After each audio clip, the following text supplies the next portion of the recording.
May mga palabas na minsang naging bahagi ng ating kabataan pero habang lumilipas ang panahon, unti-unti na rin silang nakalimutan. Isa na rito ang magic gimmick. Kung lumaki ka noong 2010, malaki ang posibilidad na napanood mo ito kahit isang beses. Ngunit kung tatanungin ang mga kabataan ngayon, malamang ay hindi na nila alam na nagkaroon ng ganitong programa sa telebisyon. Nakakalungkot isipin na ang isang palabas na minsang nagbigay ng saya at kuryosidad sa maraming Pilipino ay bihira nang mabanggit sa kasalukuyan.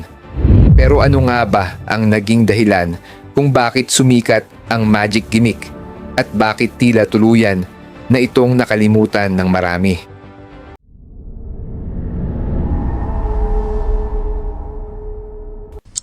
Noong Oktubre 17, 2010, ipinakilala ng TV5 ang Magic Gimmick, isang programang may kakaibang konsepto. Habang ang karamihan sa mga magic show ay pinananatiling lihim ang kanilang mga trick, kabaligtaran naman ang ginawa ng programang ito. Matapos ipakita ang isang nakakabilib na ilusyon, unti-unti nitong ipinapaliwanag kung paano ito naisagawa.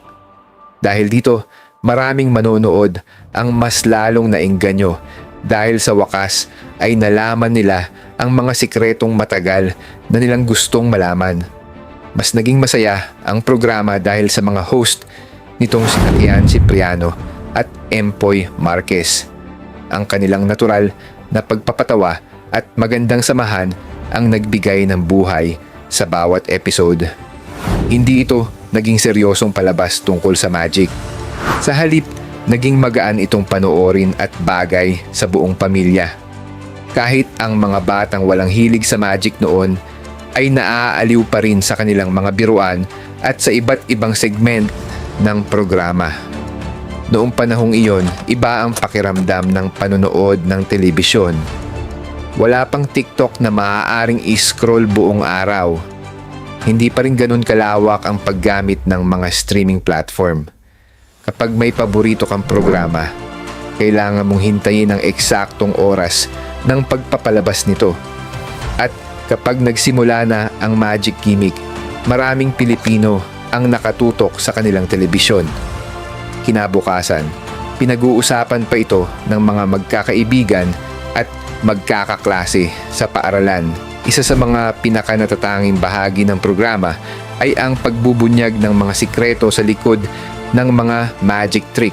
May mga card tricks, coin tricks at iba't ibang ilusyon na dati ay akala ng marami ay tunay na mahika.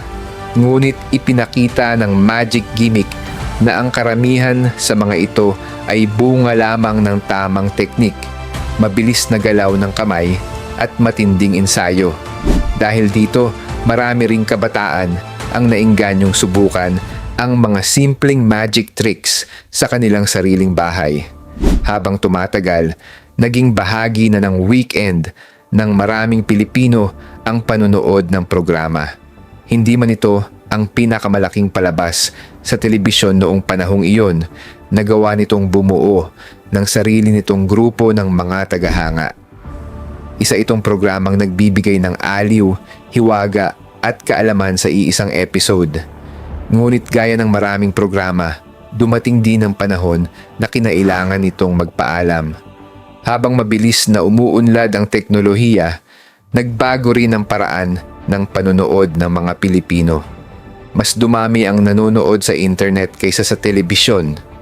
Pumasok ang YouTube, Facebook at iba pang social media platforms na nagbigay ng halos walang katapusang mapapanood anumang oras. Dahil dito, unti-unting natabunan ang maraming palabas na minsang naging bahagi ng ating kabataan, kabilang na ang magic gimmick. Sa paglipas ng mga taon, mas bihira na itong mapag-usapan. Marami sa mga batang nanood nito noon ay mayroon ng sariling trabaho o pamilya. Ang mga bagong henerasyon naman ay halos hindi na alam na minsang nagkaroon ng ganitong programa.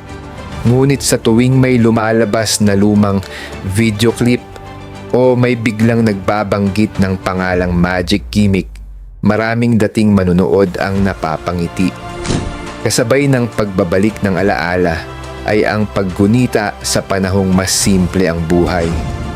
Hindi lang pala ang programa ang ating namimiss. Ang tunay nating namimiss ay ang panahong kasama nito.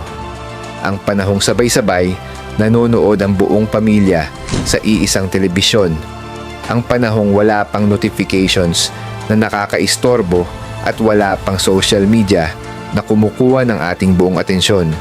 Isang simpleng panahon kung saan sapat na ang isang magandang programa upang mapasaya ang buong bahay. Marahil iyon ang tunay na mahika ng magic gimmick.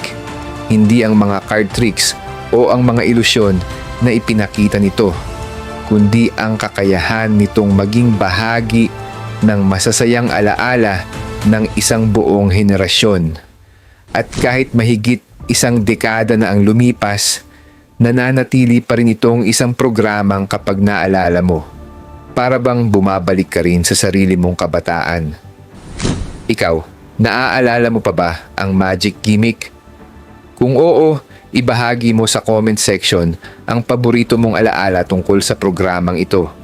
At kung gusto mo pang balikan ang iba pang mga palabas na minsang minahal ng mga Pilipino, ngunit unti-unti nang nakalimutan, huwag kalimutang mag-subscribe para sa mas marami pang nostalgia stories dito sa ating channel.